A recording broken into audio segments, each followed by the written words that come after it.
கிறிஸ்துவுக்குள் பிரியமான சகோதர சகோதரிகளே, உங்கள் அனைவரையும் தினமொரு முத்துக்கள் நிகழ்ச்சியில் சந்திப்பதில் மிகுந்த மகிழ்ச்சி அடைகிறேன். நேர்மையான வாழ்வின் பயன். நீதிமொழிகள் 20ஆம் அதிகாரம் 7ஆம் வசனம்.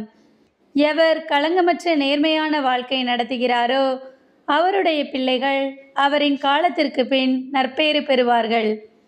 பிரியமானவர்களே, பெற்றோர்களாகிய நாம் எப்படி இருக்கிறோமோ அதே போன்றுதான் நம் பிள்ளைகளும் இருப்பார்கள்.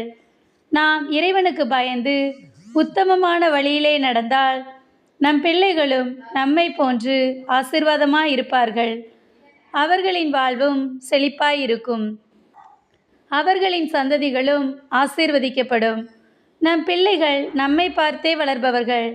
நாம் ஜெபிக்கின்ற தாயாக, மற்றவரை நேசிக்கின்றவராக, நல்ல வழியில் நடப்பவராக இருந்தால் நம் பிள்ளைகளும் நம்மை போன்று ஜெபிக்கும் மகளாக மாறுவார்கள். நம் பிள்ளைகள் நாம் செய்யும் ஒவ்வொரு செயலையும் நன்றாக கவனிப்பார்கள். நாம் அவர்களுக்கு ஒரு முன்மாதிரியாக வாழ வேண்டும். இயேசு எவ்வாறு நமக்கு ஒரு முன்மாதிரியை விட்டு சென்றாரோ அதே போன்று நாமும் நம் தலைமுறைகளுக்கு முன்மாதிரியாய் இருக்க வேண்டும். பிள்ளையானவனை நடக்க வேண்டிய வழியிலே நடத்து, முதிர் வயதிலும் அதை விடாதிருப்பான் என்று வேதம் கூறுகிறது.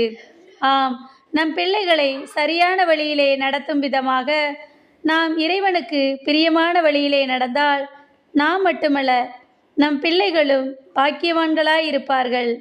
அன்பு இறைவா, நாங்களும் எங்கள் தலைமுறைகளும் நற்பேறு பெற்றவர்களாய் இருக்க எப்போதும் உம் பார்வையிலே நேர்மையான வாழ்க்கை நடத்துகிறவர்களாய் இருக்க எங்களுக்கு உதவி செய்யும் இறைவா.